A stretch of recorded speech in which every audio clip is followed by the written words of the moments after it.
தலைமைச் செயலகத்திற்கு வெளியே திடீரென புகைமூட்டம். புகைமூட்டம் காரணமாக சாலையில் செல்லும் வாகன ஓட்டிகளுக்கு கண்ணெரிச்சல்.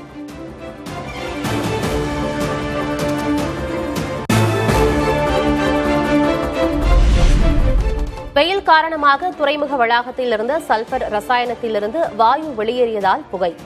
தீ விபத்து ஏதும் ஏற்படவில்லை என துறைமுகம் தரப்பில் விளக்கம்.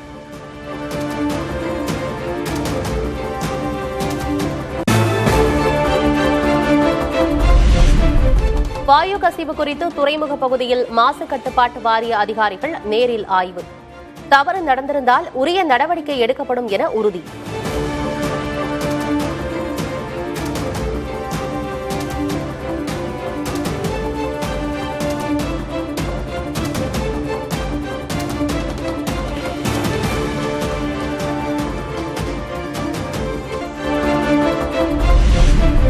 உசிலம்பட்டி அருகே பலத்த சூறைக்காற்றுடன் பெய்த கனமழையால் நெற்பயிர்கள் சேதம்.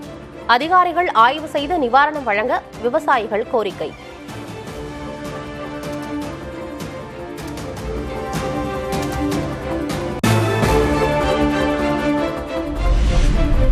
தஞ்சை மாவட்டம் பாபநாசம் சுற்றுவட்டார பகுதிகளில் வீசிய பலத்த காற்றால் 20,000க்கும் மேற்பட்ட வாழை மரங்கள் நாசம்.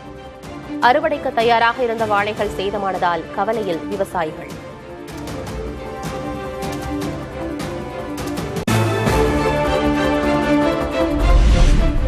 காவிரியில் தமிழகத்திற்கான நீர்வரத்து 4000 கன அடியிலிருந்து 5000 கன அடியாக அதிகரிப்பு. தருமபுரி மாவட்டம் ஒகேனக்கல் அருவிகளில் ஆர்ப்பரித்து கொட்டும் தண்ணீர்.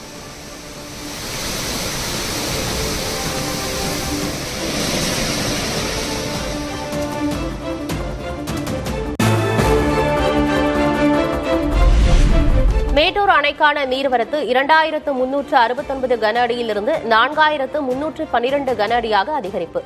120 அடி கொண்ட அணையின் நீர்மட்டம் 79.53 அடியாக உயர்வு.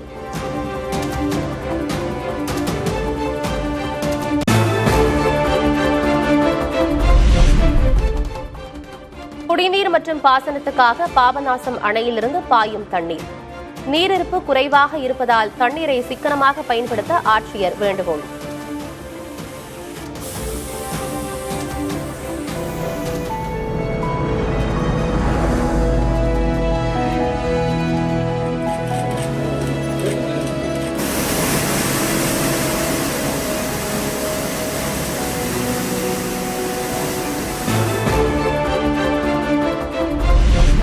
கும்பகோணத்தில் பெட்ரோல் தட்டுப்பாட்டால் 20க்கும் மேற்பட்ட பெட்ரோல் பங்குகள் மூடல். ஒரு சில பங்குகளில் ஒருவருக்கு 100 ரூபாய்க்கு மட்டுமே பெட்ரோல் வழங்கப்படுவதால் வாகன ஓட்டிகள் அவதி.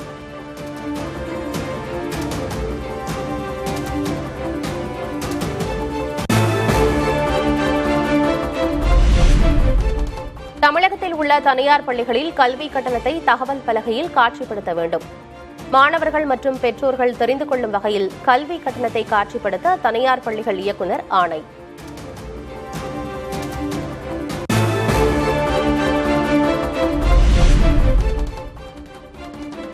குன்னூரில் வியாபாரிகள் கடைகளை அடைத்து போராட்டம். நகராட்சிக்கு சொந்தமான மார்க்கெட் கடைகளை இடித்துவிட்டு புதிய கடைகளை கட்ட எதிர்ப்பு.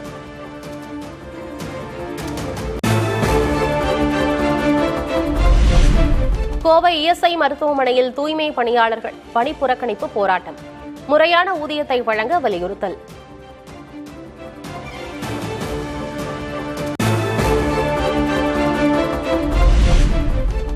கோவையில் சிறுமி பாலியல் வன்கொடுமை வழக்கில் இருவரை காவலில் எடுத்து விசாரிக்க மனு. போக்சோ நீதிமன்றத்தில் காவல்துறையினர் மனு தாக்கல்.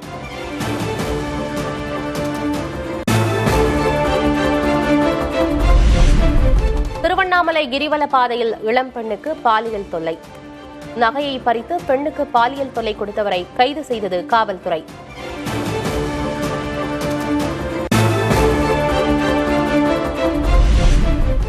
சென்னை அடையாறில் 4,24 லட்சம் ரூபாய் மதிப்பீட்டில் அமைக்கப்பட இருக்கும் ஃபுட் கோர்ட். 30 கடைகளை குத்தகைக்கு விட சென்னை மாநகராட்சி முடிவு.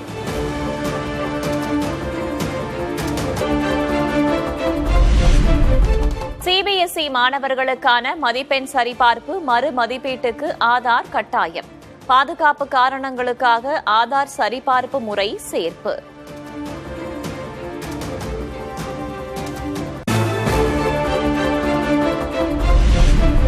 தமிழகத்தில் உள்ள தனியார் பள்ளிகளில் கல்வி கட்டணத்தை தகவல் பலகையில் காட்சிப்படுத்த வேண்டும். மாணவர்கள் மற்றும் பெற்றோர் தெரிந்து கொள்ளும் வகையில் கல்வி கட்டணத்தை காட்சிப்படுத்த தனியார் பள்ளிகள் இயக்குநர் ஆணை.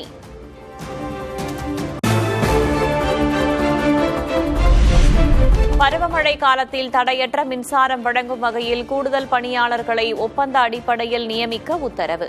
மின்வாரிய அதிகாரிகளின் உறவினர்களை ஒப்பந்த பணியில் அமர்த்தக்கூடாது என்றும் மின்துறை எச்சரிக்கை.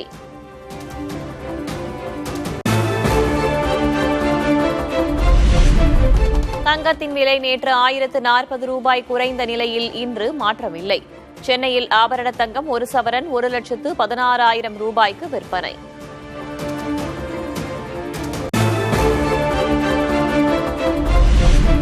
கடந்த 5 நாட்களாக வெள்ளி விலையில் மாற்றமில்லை. சென்னையில் 1 கிராம் வெள்ளி 290 ரூபாய்க்கு விற்பனை.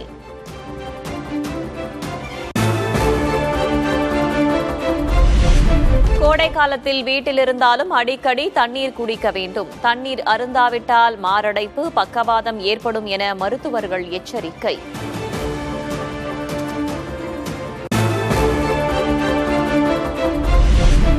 தமிழகத்தில் 6 நாட்களுக்கு கனமழை பெய்யும் என வானிலை ஆய்வு மையம் அறிவிப்பு. இன்று நெல்லை, தூத்துக்குடி, கன்னியாகுமரி உள்ளிட்ட 22 மாவட்டங்களில் கனமழை பெய்யும் என கணிப்பு.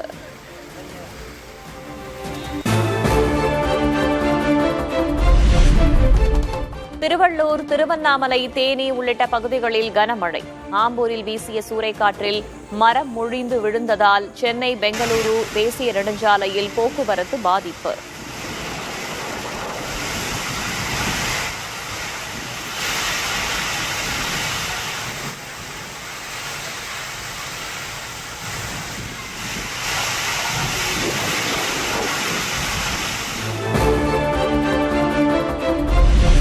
காவிரியில் தமிழகத்திற்கான நீர்வரத்து 4000 கன அடியிலிருந்து 5000 கன அடியாக அதிகரிப்பு.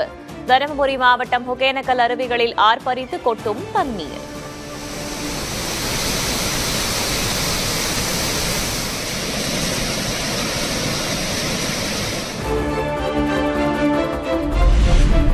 மேட்டூர் அணைக்கான நீர்வரத்து 2369 கன அடியிலிருந்து 4312 கன அடியாக அதிகரிப்பு. 120 அடி கொண்ட அணையின் நீர்மட்டம் 79.53 அடியாக உயர்வு.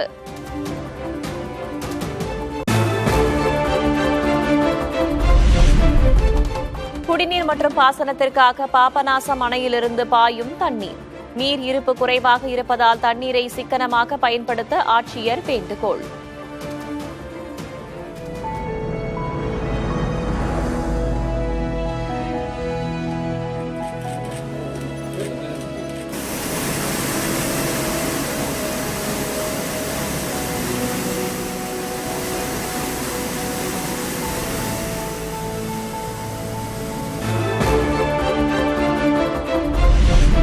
திருச்சி கிழக்கு தொகுதி மக்களுக்கு நன்றி தெரிவித்த முதல்வர் விஜய். தமிழ்நாட்டின் முதன்மை சேவகன் நான் என்று பொதுக்கூட்டத்தில் பேச்சு. உங்க அண்ணன, உங்க தம்பிய முதலமைச்சரா இல்ல முதல் சேவகனா ஆக்கியிருக்கிறீங்க. தலை வணங்கி ஒட்டுமொத்த தமிழக மக்களுக்கும் இந்த நேரத்தில் என்னுடைய நன்றியை தெரிவிச்சுக்கிறேன். தாவேகாவுக்கு பேராதரவு கொடுத்த மக்கள் இன்னும் கொஞ்சம் ஆதரித்திருக்கலாம். பெரும்பான்மை கிடைக்காதது குறித்து திருச்சி பொதுக்கூட்டத்தில் பேசிய முதல்வர் விஜய்.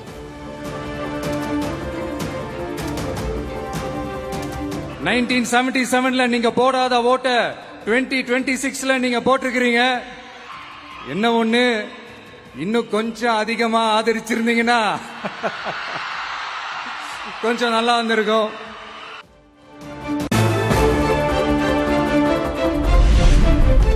தாவேகா ஆட்சி அமையக்கூடாது என்று ஸ்டாலின் தடுக்க முயன்றதாக முதல்வர் விஜய் குற்றச்சாட்டு.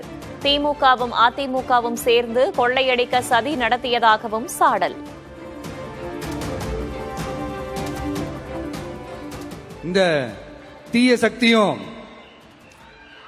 தீந்து போன சக்தியும் பேரம் பேசி கூட்டு சேர்ந்து ஆட்சி அமைச்சு கொள்ளையடிக்க திட்டம் போட்டாங்க. தீந்து போன சக்தியோட நீங்க கூட்டு சேர்ந்துகிட்டு ஆட்சி அமைக்கணும்னு நினைச்சீங்களோ அப்பவே இந்த திமுக தூர்ந்து போன சக்தியாகவும் ஆயிடுச்சு.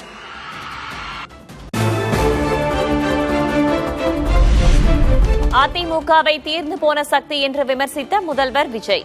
தாவேகா திமுக இடையேதான் போட்டி என மீண்டும் திட்டவட்டம்.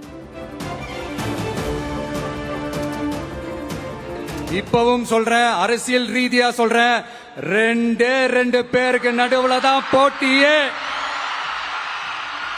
ஒன்னு இன்னொன்னு எஸ், ஒன்னு டிவிகே, இன்னொன்னு டிஎம்கே.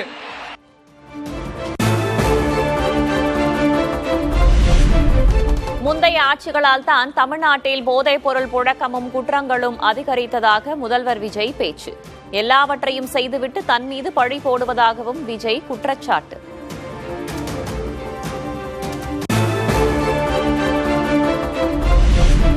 சிங்கப்பெண் அதிரடிப்படை அடுத்த வாரம் தொடக்கம். திருச்சி பொதுக்கூட்டத்தில் அறிவித்த முதல்வர் விஜய்.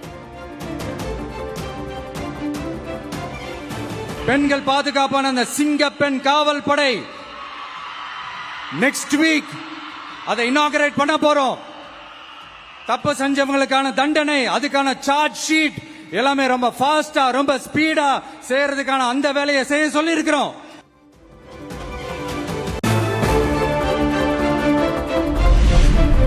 தற்குறி என்ற விமர்சனங்களுக்கு கடும் பதிலடி கொடுத்த முதல்வர் விஜய். தற்குறி என்று சொன்னவர்களின் எதிர்காலத்தை மக்கள் கேள்விக்குறியாக்கியிருப்பதாக பேச்சு.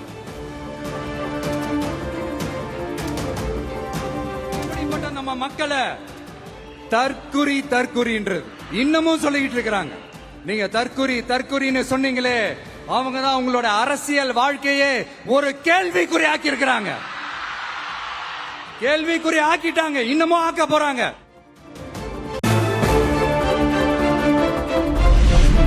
ஆட்சி அமைந்த ஒரு மாதத்தில் அதிகபட்சம் என்ன செய்ய முடியுமோ அதை செய்தேன். பயிர்க்கடன் தள்ளுபடி, 200 யூனிட் மின்சாரம் குறித்து பேசிய முதல்வர் விஜய். விவசாயிகளோட அந்த கடனை தள்ளுபடி மேக்சிமம் இந்த 1 மந்த்ல என்ன செய்ய முடியுமோ அதை செஞ்சான். நீங்க தான் அந்த நிதி சம்பந்தமா இருக்கிற எல்லா கேட்டையும் லாக் பண்ணி வச்சுட்டு போயிருக்கிறீங்க. அதை சரி செய்ய வேணாமா? அதை ஒழுங்குபடுத்த வேணாமா?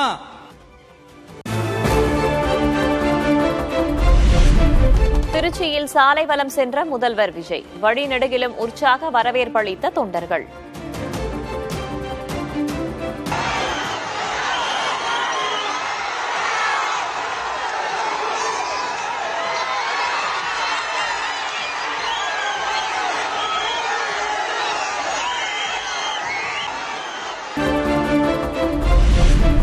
திருச்சியில் முதல்வர் விஜயை வரவேற்ற மதிமுக எம்பி துரை வைகோ. மக்களவை உறுப்பினர் என்ற முறையில் வரவேற்றதாக துரை வைகோ விளக்கம். ஆட்சி பொறுப்பேற்ற பின் முதன்முறையாக மாண்புமிகு முதலமைச்சர் அன்பு சகோதரர் திரு ஜோசப் விஜய் அவர்கள் முதன்முறையாக இன்று திருச்சி வரும்பொழுது இந்த தொகுதியின் நாடாளுமன்ற உறுப்பினராக நான் அவரை வரவேற்றேன். அது நீங்க பார்த்திருப்பீங்க. நீங்க இதுல அதுக்கு மேல இதுல ஒன்றும் கிடையாது.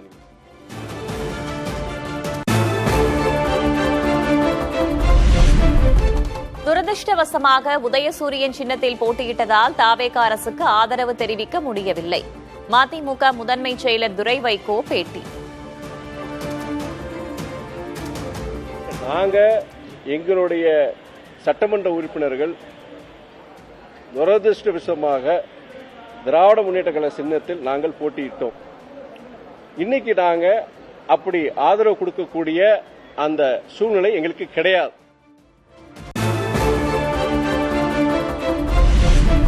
திமுக கூட்டணியில் தொடருமா மதிமுக?